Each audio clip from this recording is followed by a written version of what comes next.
ప్రశాంతంగా నిద్రపోయేందుకు నీంద్ యాప్లోకి అడుగుపెట్టండి. ఈ క్షణమే నీంద్ యాప్ను డౌన్లోడ్ చేసుకోండి. ఒత్తిడిని తగ్గించి ప్రశాంతమైన నిద్రలోకి మిమ్మల్ని తీసుకెళ్లే చక్కని కథలు, ధ్యాన పద్ధతులు, ఆహ్లాదకర సంగీతాన్ని మీరు నీంద్ యాప్లో మాత్రమే వినండి. నమస్తే, నేను మీ ఉమా. రచయిత్రి అమృత తెలుగు సినిమా కంచుకంఠంగా పేరు తెచ్చుకున్న ఒక గాయకుడి గురించి సేకరించిన వివరాలను ఒక కథగా ఇప్పుడు విందాం. తెలుగు సినిమా సుప్రసిద్ధ గాయకుడు ఎస్పీబీ గారి విశేషాలనుకుంటున్నారేమో. కాదండి, ఆయనకు ముందు తరం గాయకుడు. ఆయన పేరు చెప్తే మనకి గుర్తుకు రాకపోవచ్చేమో కాని ఆయన పాట వింటే ఆయనని ఇట్టే గుర్తుపట్టేస్తాం.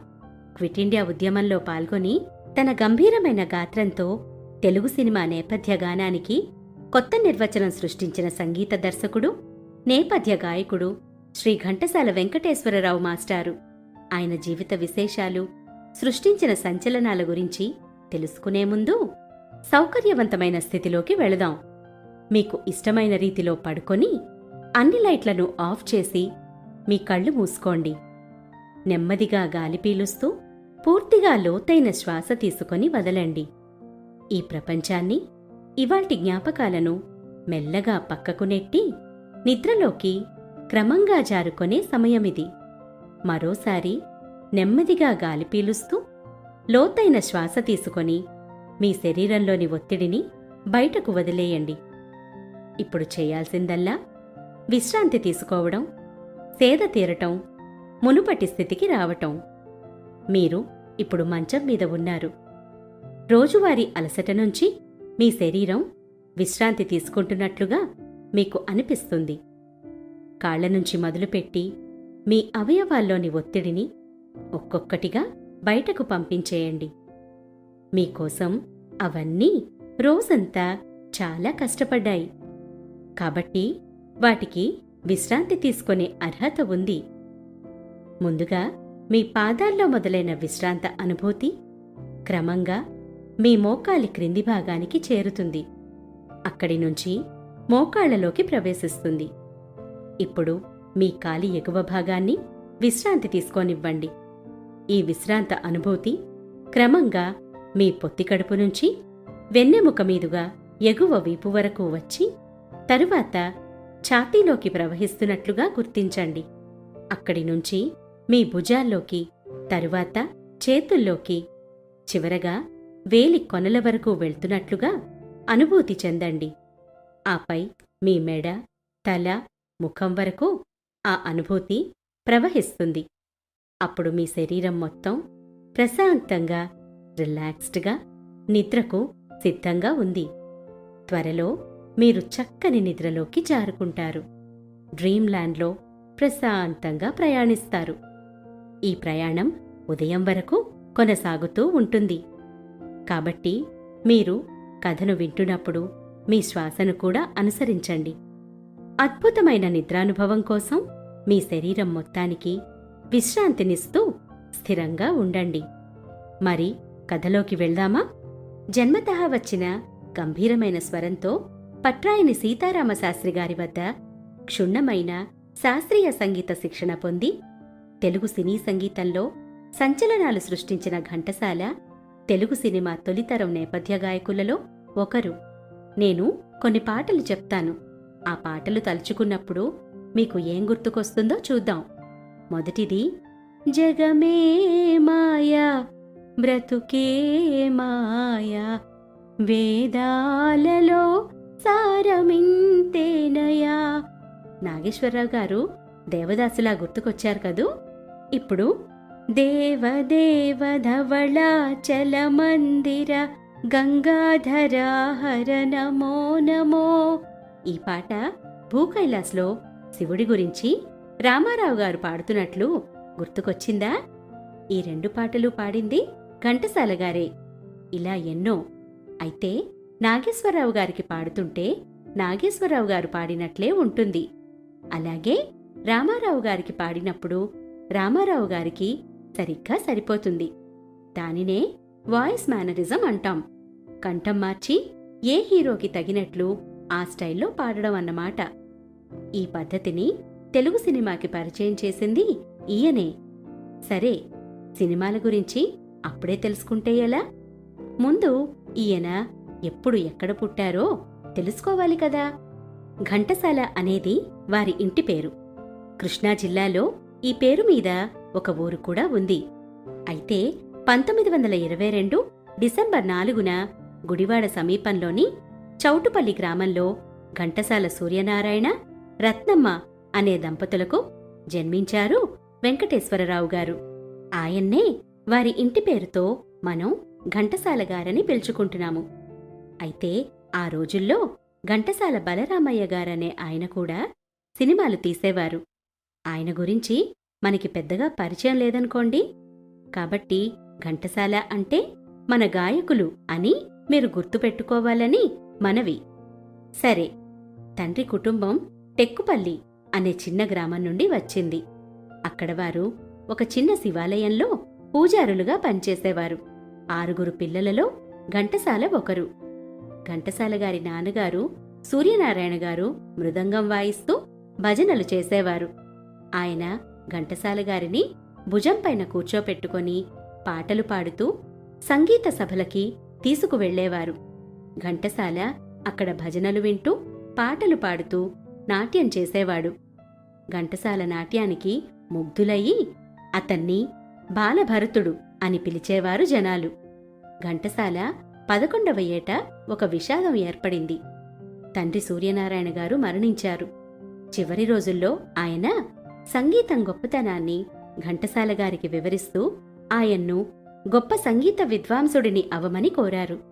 ఆయన మరణంతో ఘంటసాల కుటుంబ రక్షణను ఆయన అమ్మగారు, రత్నమ్మగారి తమ్ముడు ర్యాలీ పిచ్చయ్య గారు చూసుకోవడం మొదలుపెట్టారు. తండ్రి ఆశయం నెరవేర్చడానికి ఘంటసాల సంగీత గురుకులాలలో చేరినా ఆ కట్టుబాట్లు తట్టుకోలేక వెనక్కు వచ్చేశాడు. ఒకసారి దగ్గర గ్రామంలో జరిగిన సంగీత కచేరీలో విద్వాంసులతో పోటీపడి ఓడిపోయి నవ్వుల పాలయ్యాడు కూడా. అయితే అప్పట్నుండి ఆయనలో పట్టుదల పెరిగింది. తనకు తెలిసిన కొందరు సంగీత విద్వాంసుల ఇళ్లలో పనిచేస్తూ సంగీతం అభ్యసించడానికి నిశ్చయించుకున్నాడు. 2 ఏళ్ల కాలంలో ఒక ఇంట్లో బట్టలు ఉతకడం, మరొక ఇంట్లో వంట చేయడం లాంటివి చేస్తూ సంగీతం నేర్చుకోవాల్సి వచ్చింది. ఆలస్యమైన తన తప్పు తెలుసుకున్న ఘంటసాల తన దగ్గరున్న 40 రూపాయల విలువగల ఉంగరాన్ని 8 రూపాయలకు అమ్మి అప్పటి ఆంధ్ర రాష్ట్రంలో ఏకైక సంగీత కళాశాల ఉన్న విజయనగరానికి చేరుకున్నాడు. ఇదేమైనా సినిమా కథ చెప్పండి?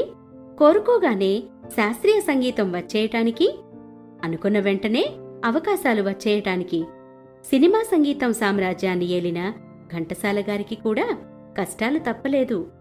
విజయనగరం చేరినప్పటికీ వేసవి సెలవుల కారణంగా కళాశాల మూసి ఉంది. ఆ కళాశాల ప్రిన్సిపల్ దగ్గరకు వెళ్లి అభ్యర్థించగా ఆయన కళాశాల ఆవరణలో బస చేయడానికి అనుమతి ఇచ్చాడు. ఘంటసాల అక్కడ ఉంటూ రోజుకొక ఇంట్లో భోజనం చేస్తూ ఉండేవాడు. దీన్నే ఆ రోజుల్లో వారాలు చేసుకోవడం అనేవారు. పేద విద్యార్థులకు చేతనైన సాయం చేయడానికి ఒక పద్ధతిగా ఉండేది. కాని మరో చిక్కు వచ్చి పడింది. ఒకసారి తోటి విద్యార్థులు చేసిన తప్పుకు ఘంటసాలను కళాశాల నుండి వెళ్ళిపోమన్నారు కూడా. అది తెలిసి వారాలు పెట్టే కుటుంబాల వారు తమ ఇళ్లకు రావద్దన్నారు. గత్యంతరం లేక ఆ ఊరి ఎల్లమ్మ గుడికి వెళ్లి తల దాచుకున్నాడు. ఆయనకి అమ్మవారి గుడికి వెళ్తేగాని శారదా కటాక్షం కుదరలేదు. మరి అక్కడే ఓ సంఘటన జరిగి ఘంటసాల గారికి గురువు దొరికేలా అమ్మ దీవించింది. ఆ గుడికి వచ్చిన పట్రాయిని సీతారామశాస్త్రి గారు ఘంటసాల గురించి తెలుసుకొని తన ఇంట ఉచితంగా సంగీత శిక్షణ ఇవ్వటానికి అంగీకరించారు. ఘంటసాల తన జీవితంలో ఎన్నోసార్లు గురువంటే ఆయనేనని చెప్పుకున్నారు. సీతారామశాస్త్రి గారు మంచి మనసుతో ఉచితంగా సంగీతం నేర్పించాలనుకున్నా ఆయనది చాలా పేద కుటుంబం. దాంతో ఘంటసాలకు భోజన సదుపాయాలు కల్పించలేకపోయారు. ఆకలితో ఉన్న ఘంటసాలకు ఒక సాధువు జోలెకట్టి మాదుకరం నేర్పించాడు.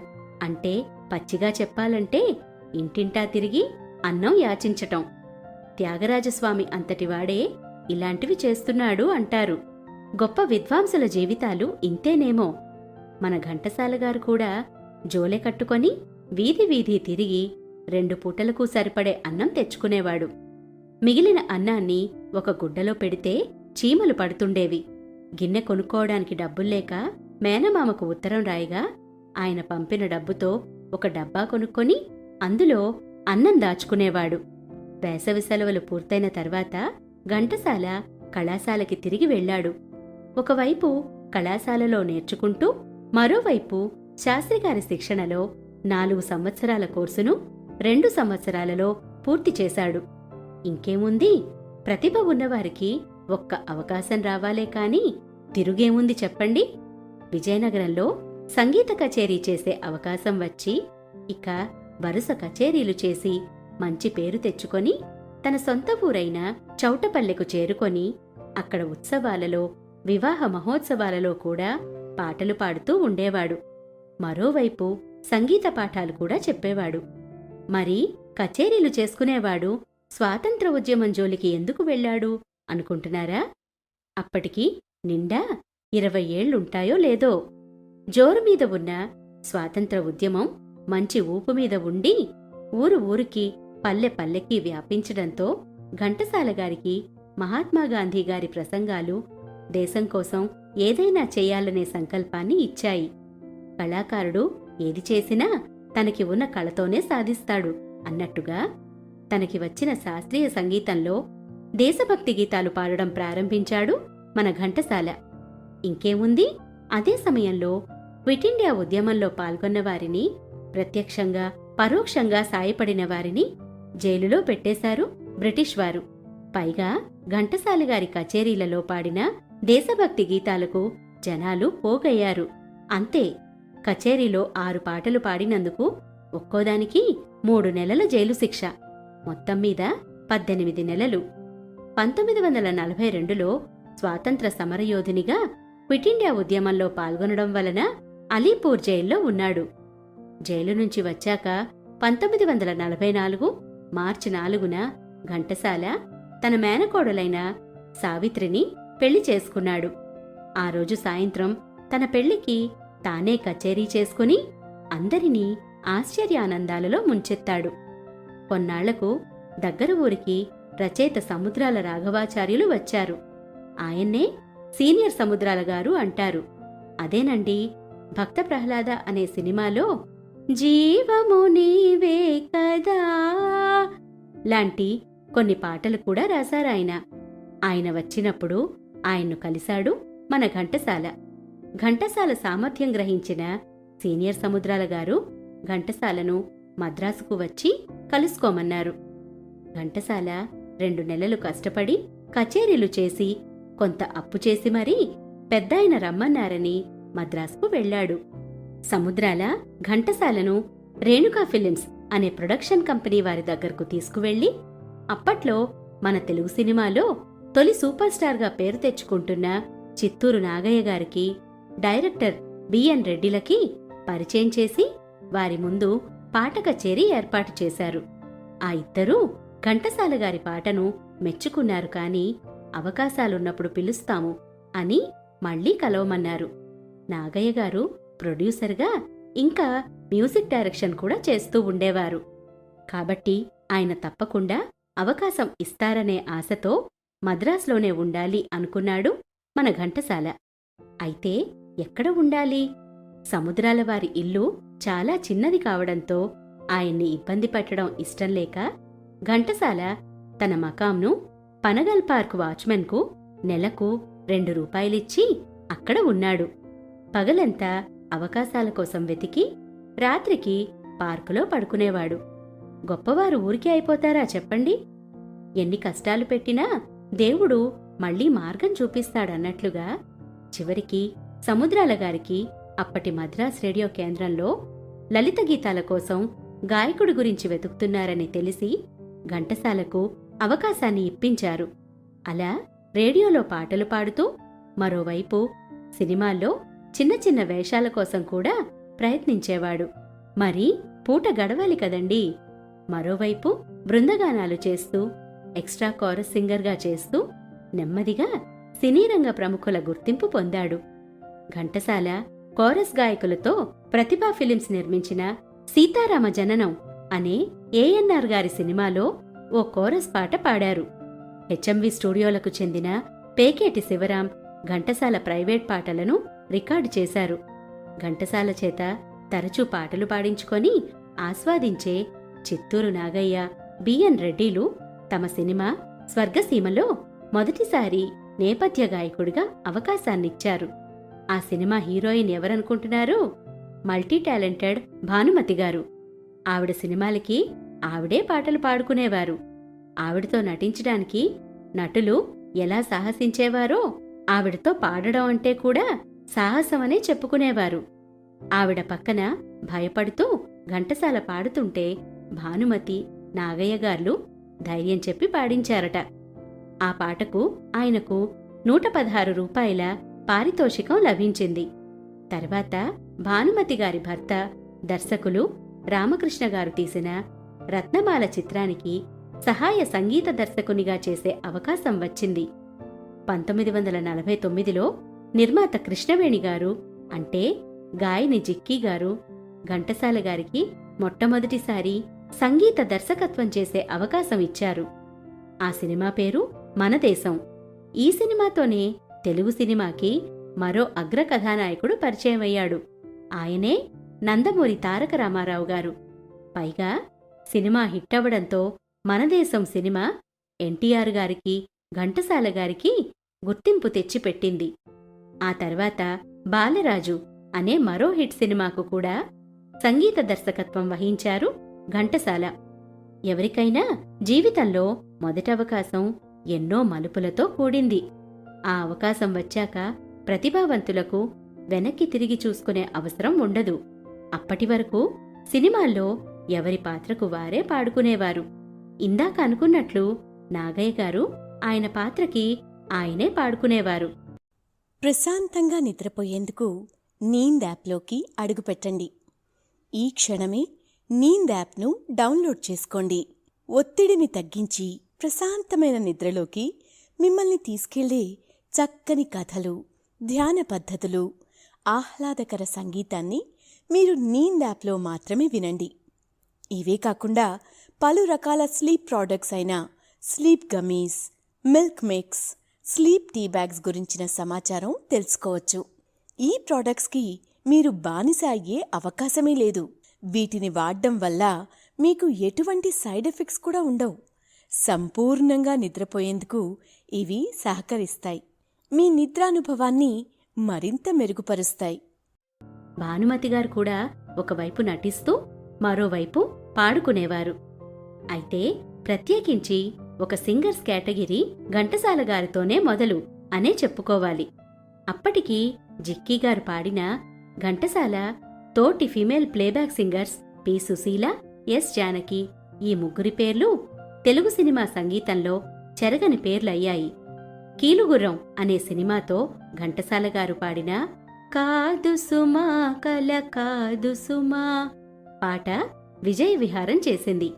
ఇక 1951లో పాతాళ భైరవి విజయంతో ఘంటసాల పేరు ఆంధ్రదేశమంతా మారుమ్రోగింది. ఎన్టీఆర్ గారు, ఏఎన్ఆర్ గారు హిట్ కొట్టిన ప్రతి సినిమాకి పాట పాడి సంగీత దర్శకత్వం చేసి వారితో సమానంగా హిట్ అందుకున్నారు ఘంటసాల. అప్పుడే మద్రాసులో ఇల్లు కొనుక్కొని తన కుటుంబాన్ని తీసుకువచ్చారు. తర్వాత విడుదలైన NTR Bhanumathi all time hit Malliswari చిత్రంలోని పాటలు అత్యంత ప్రజాదరణ పొందడానికి సాలూరి రాజేశ్వరరావు గారి సంగీతానికి ఘంటసాల, భానుమతి గార్ల గాత్రాలు తోడవ్వడమే.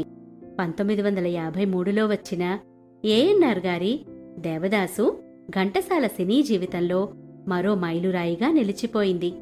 ఆ చిత్రంలో తన నటన కంటే ఘంటసాల గాత్రమే తనకు ఇష్టమని అక్కినేని నాగేశ్వరరావు గారే చెప్పారు. కుడి ఎడమైతే పొరపాటు లేదోయ్, ఓడిపోలేదోయ్, అంతా భ్రాంతియేనా, జీవితాన సుఖమింతేనా అనే పాటలు తలుచుకోండి. పాడింది ఏఎన్ఆర్ గారే అన్నట్లుంటాయి కదూ. ఆ తర్వాత ఘంటసాల గారు పనిచేసిన సినిమాల్లో 1955లో విడుదలైన అనార్కలి, 1957లో విడుదలైన మాయాబజార్ సినిమా పాటలు తెలుగు సినీ చరిత్రలో అగ్రతాంబూలం అందుకున్నాయి. 1960లో విడుదలైన శ్రీ వెంకటేశ్వర మహాత్యం సినిమాలోని శేషశైలవాస శ్రీ వెంకటేశ పాటను తెర వెనుక నుంచి పాడడమే కాకుండా తెర పైన కూడా ఘంటసాల పాడడం చిత్రీకరించారు. ఈ పాటకి మరో విశేషం ఏమిటంటే ఆ పాటలో ఘంటసాల గారు ఏకంగా తిరుపతి వెంకటేశ్వర స్వామి గర్భగుడి ముందు పాడారు. ఫిలిం యూనిట్ను ఇంత దగ్గరగా అనుమతించడం అదే మొదటి మరియు చివరిసారి. ఆ స్వామివారి అనుగ్రహం దొరికాక ఇంకేముంది, ఎటువంటి పాటైనా ఘంటసాల మాత్రమే పాడగలడు అన్న పేరు వచ్చేసింది. 1970 వరకు దాదాపు ప్రతి సినిమా పాట ఘంటసాల పాడిందే. ఏ నోట విన్నా ఆయన పాడిన పాటలే. ఇంకేముంది, ఎన్టీఆర్ నుండి ఏఎన్ఆర్ వరకు, ఎస్వి రంగారావు నుండి గుమ్మడి, కాంతారావుల వరకు ప్రతి పెద్ద స్క్రీన్ హీరోకి స్వరం ఘంటసాల గారిదే. 1950 మరియు 1960లలో ప్రసిద్ధ తమిళ మరియు కన్నడ చిత్రాలకు, అనేక ప్రసిద్ధ తెలుగు సినిమాలకు ఆయన సంగీతం సమకూర్చారు. జెండా ఊంచా రహే హమారా అనే హిందీ చిత్రం కోసం ఘంటసాల పాడారు, దర్శకత్వం వహించారు. ఆయన 1970ల మధ్యకాలం వరకు తెలుగు సినిమాల్లో చాలా హిట్ చిత్రాలకు స్వరకర్త మరియు ప్లేబ్యాక్ గాయకుడు. పాతాళ భైరవి, మాయాబజార్, లవకుశ, పాండవ వనవాసం, రహస్యం, గుండమ్మ కథ, పరమానందయ్య శిష్యుల కథ, పెళ్లి చేసి చూడు వంటి హిట్ సినిమాలకు సూపర్ హిట్ సంగీతాన్ని ఇచ్చారు. ఘంటసాల 10,000కు పైగా పాటలు పాడారు. 200కు పైగా చిత్రాలకు సంగీత దర్శకత్వం వహించారు. ఆయన పాడిన ఎన్నో వేల హిట్ పాటల్లో ఒక్కదాని గురించి ప్రత్యేకంగా చెప్పుకోవాలంటే విజయ ప్రొడక్షన్స్ వారి 1961లో చిత్రం జగదేక వీరుని కథ సినిమాలో శివశంకరి శివానందలహరి శివశంకరి, ఈ రోజుకి ఈ పాటను ఆయన తప్ప మరొకరు అంత గొప్పగా పాడలేరేమో అనిపిస్తుంది. ఒక ఆసక్తికరమైన విషయం ఏమిటంటే పాట రికార్డింగ్ చేస్తున్నప్పుడు శాస్త్రీయ, హిందుస్థానీ మరియు కర్ణాటక శైలిలో చాలా సవాలుగా ఉన్న పాట ఘంటసాల మాస్టారు ఒకేసారి పాడి పూర్తి చేశారు. తమిళ సినిమా జగతల ప్రతాపన్ ఆధారంగా తీసిన ఈ తెలుగు సినిమాలో కొన్ని మార్పులు చేశారు. పాటల నేపథ్యం అలాగే ఉంచి దర్శకులు కెవి రెడ్డి మరియు రచయిత పింగళి నాగేంద్రరావు మరింత నమ్మదగిన దృశ్యాన్ని సృష్టించారు. ఈ సినిమాలో శాపంతో రాయిగా ఉన్న ఋషిని కథానాయకుడు పాటను ఆలపించి రాయిని కరిగించి ఋషిని విముక్తుడయ్యేలా చేసే సన్నివేశమది. సంగీత స్వరకర్త పెండ్యాల నాగేశ్వరరావు గారికి ప్రఖ్యాత విజయ ప్రొడక్షన్స్తో మొదటి చిత్రం. దర్బారీ కన్నడ రాగం చాలా కష్టమైన రాగాలలో ఒకటిగా పరిగణించబడుతుంది. ఇది భావోద్వేగ ప్రభావాన్ని కలిగిస్తుంది. ఈ పాటను చిరస్మరణీయమైనదిగా మార్చడానికి ఘంటసాల కట్టుబడి అది ఒకేసారి పాడాలని ఒక వారం పాటు ఇతర రికార్డింగ్లను పక్కన పెట్టి ఈ పాటను ఒకే టేక్లో రికార్డ్ చేసే విధంగా అంకితభావంతో ప్రాక్టీస్ చేశాడు అని పెండ్యాల సుకుమార్ ఆర్కెస్ట్రా వ్యవస్థాపకుడు రావికొండలరావుకు మరియు గాయకుడు జి ఆనంద్కు రైలు ప్రయాణంలో చెప్పారట. సంగీతానికి రాళ్లు కదులుతాయి అనడానికి ఈ పాటే నిదర్శనమయ్యింది. ఎన్నో పౌరాణిక సినిమాల్లో పద్యాలు ఘంటసాల గారి స్వరంలో అమరత్వం పొందాయి. ఏ మహనీయ సాధ్వి జగదేక పవిత్రత బ్రహ్మరుద్ర సుత్రాములు హస్యవాహనుడి ప్రస్తుతి చేసిరో అట్టి తల్లి సీతా మహిళా శిరోమణిని దారుణ కనర వీటికవ్వగా నీ మదిలెట్టులొప్పే ఎత్తి నేర్చితివి కఠినత్వం అగ్రజా. ఈ పద్యం లక్ష్మణుడు రాముడికి లవకుశ సినిమాలో ఘంటసాల చెప్పినది.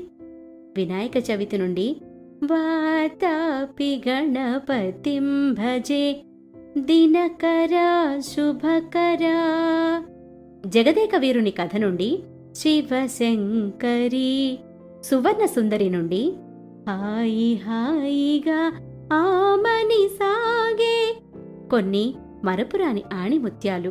సువర్ణ సుందరి సినిమాలో హాయి హాయిగా ఆమని సాగే అనే పాట గుర్తుందా? ఈ సినిమా హిందీ వర్షన్ కోసం రఫీ గారితో పాటు పాడడానికి వచ్చిన లతా మంగేష్కర్ కుహూ కుహూ బోలే కోయలియా పాట కోసం ఆవిడ కొన్ని లైన్స్ ఘంటసాల గారితో పాడిద్దాం అనుకున్నారట. తెలుగు వర్షన్లో హిందుస్థానీ రాగాల ప్రయోగంలో ఘంటసాల గారు బాగా పాడారు అనుకున్నారు ఆవిడ. కాని ఘంటసాల గారు మర్యాదగా నిరాకరించి తన స్నేహితుడు అదే పాటను ఇంకా బాగా పాడి న్యాయం చేస్తారని రఫీగారినే పాడమన్నారట. అయితే రికార్డింగ్ చేసిన తర్వాత ఘంటసాల తెలుగు వెర్షన్తో పోలిస్తే తను న్యాయం చేయలేదని రఫీ స్వయంగా అంగీకరించారట. అలాగే భలే తమ్ముడు అనే సినిమా కోసం నిర్మాతలు ఎన్టీఆర్ గారి పాట కోసం రఫీ గారితో పాడిద్దాం అనుకున్నారు. రఫీ రికార్డింగ్ కోసం చెన్నైకి వచ్చినప్పుడు ఘంటసాలను కలిసి తెలియని భాషలో పాడటానికి సాహసించినందుకు క్షమాపణ అడిగారట. అప్పుడు ఘంటసాల గారు రఫీ గారిని ప్రోత్సహించి, నేను మిమ్మల్ని తెలుగు గాయకుల సోదరభావంలోకి మనస్ఫూర్తిగా ఆహ్వానిస్తున్నాను అని అన్నారట. ఘంటసాల ఎంత గొప్ప స్థితికి చేరుకున్నా తనను ఆదరించిన వారిని మరువలేదు. అతను ఎన్నడూ మరొకరిని నొప్పించేవారు కాదు. కోరిన వారికి కాదనకుండా సహాయం చేసేవారు. నాడు ఏ తల్లి మొదటి కవళం నా జోలెలో వేసిందో ఆమె వాత్సల్యపూరితమైన భిక్ష నాకు అష్టైశ్వర్యాలతో కూడిన భవిష్యత్తును ప్రసాదించింది అని ఎన్నోసార్లు చెప్పుకున్నారు. మద్రాసులో ఇల్లు కొనుక్కున్నప్పుడు గురువుగారైన సీతారామశాస్త్రి గారికి గృహప్రవేశానికి రావడానికి టిక్కెట్టు కొని గృహప్రవేశం రోజు 1116 పట్టుబట్టలు వెండి పళ్ళెంలో సమర్పించి సాష్టాంగ నమస్కారం చేసి ఆయన పట్ల తన గౌరవాన్ని చాటుకున్నారు. ప్రశాంతంగా నిద్రపోయేందుకు నీంద్ యాప్లోకి అడుగుపెట్టండి. ఈ క్షణమే నీంద్ యాప్ను డౌన్లోడ్ చేసుకోండి. ఒత్తిడిని తగ్గించి ప్రశాంతమైన నిద్రలోకి మిమ్మల్ని తీసుకెళ్లే చక్కని కథలు, ధ్యాన పద్ధతులు, ఆహ్లాదకర సంగీతాన్ని మీరు నీంద్ యాప్లో మాత్రమే వినండి. సీతారామశాస్త్రి గారి కుమారుడు పట్రాయిని సంగీతరావు ఘంటసాల వద్ద సంగీత స్వర సహచరుడిగా, ఘంటసాల చివరి శ్వాస వరకు తోడుగా, ఆప్తమిత్రుడిగా ఉన్నారు. పనగల్ పార్క్లో కృష్ణాలో ఉన్నప్పుడు కూడా తోటివారికి ఆకలిగా ఉన్నప్పుడు భోజనాలిప్పించేవారు. సంగీతాభ్యాసం చేస్తున్న రోజుల్లో తనను అన్నా అని పిలిచే స్నేహితుడు పాపారావుకు తాను గొప్పవాడినైతే వాచి కొనిస్తానని చెప్పాడు. కొన్నేళ్లకు పాపారావు, అన్నా గొప్పవాడివయ్యావు కదా, నా వాచి ఏది అని ఉత్తరం రాసినప్పుడు జవాబిస్తూ 100 రూపాయలు పంపించారు.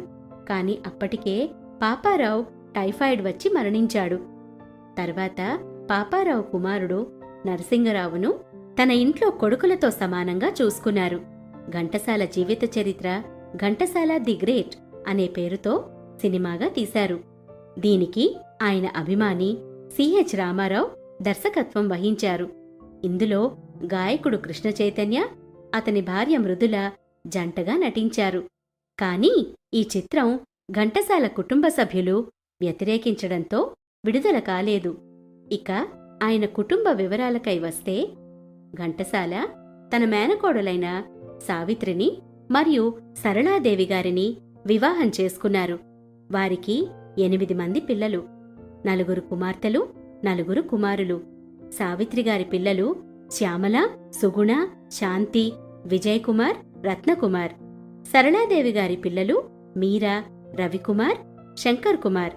ఘంటసాల తన పెద్ద కొడుకు విజయ్ కుమార్కి విజయ అని పెట్టడానికి కారణం, విజయ ప్రొడక్షన్స్ ఆయన్ని వారి సంస్థలో శాశ్వత కళాకారుడుగా నియమించుకున్నారు అన్న కృతజ్ఞతాభావంతో పెద్ద కొడుకుకి విజయ్ కుమార్ అని పేరు పెట్టుకున్నారు. అప్పటి విజయ ప్రొడక్షన్స్ నిర్మాతలలో ఒకరైన శ్రీ చక్రపాణి ఘంటసాల గారికి తమ సంస్థ పట్ల గౌరవాన్ని గుర్తించి ఒక పర్సులో 25,000 రూపాయలు పెట్టి ఇచ్చారట.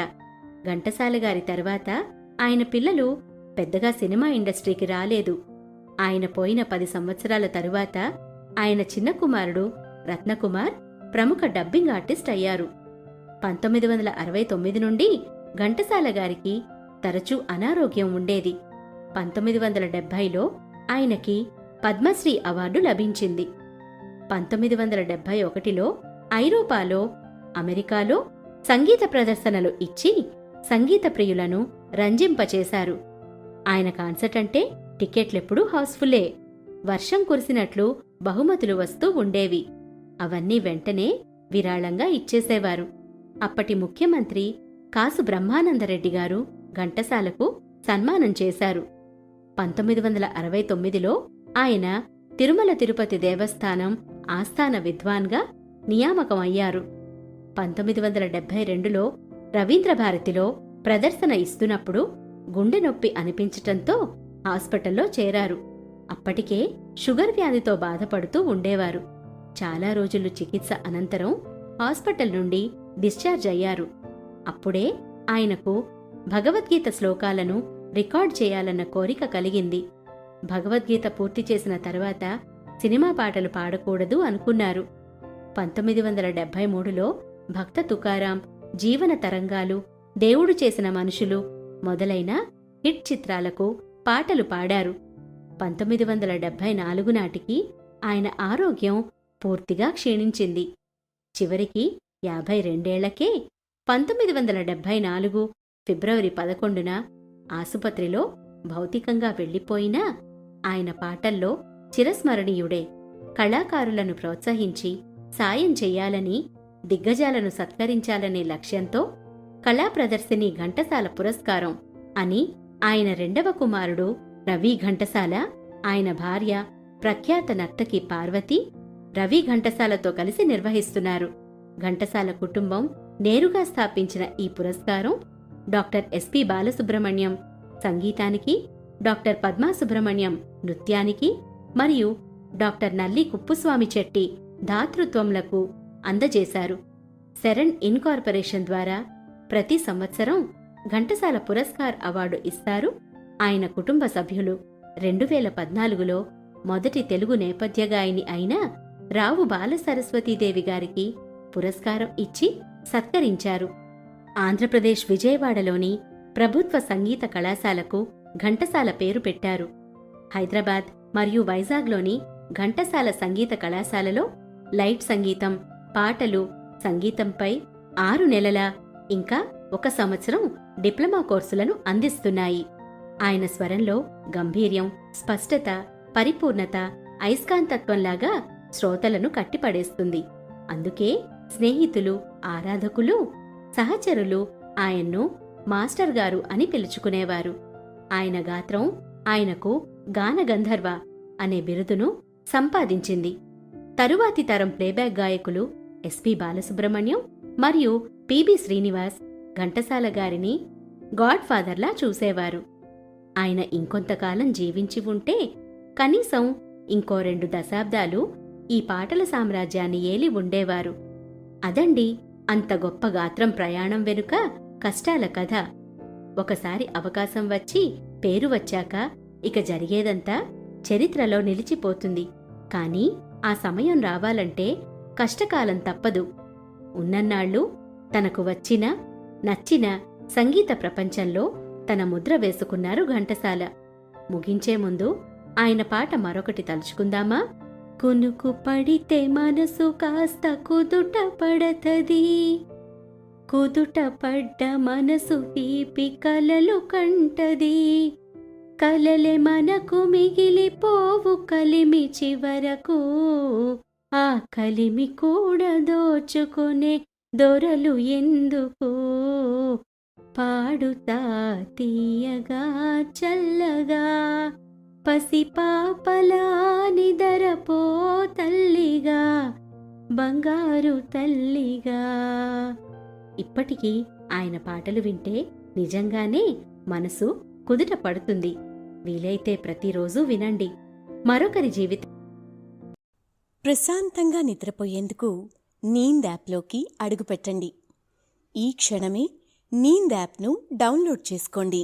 ఒత్తిడిని తగ్గించి ప్రశాంతమైన నిద్రలోకి మిమ్మల్ని తీసుకెళ్లే చక్కని కథలు, ధ్యాన పద్ధతులు, ఆహ్లాదకర సంగీతాన్ని మీరు నీంద్ యాప్లో మాత్రమే వినండి.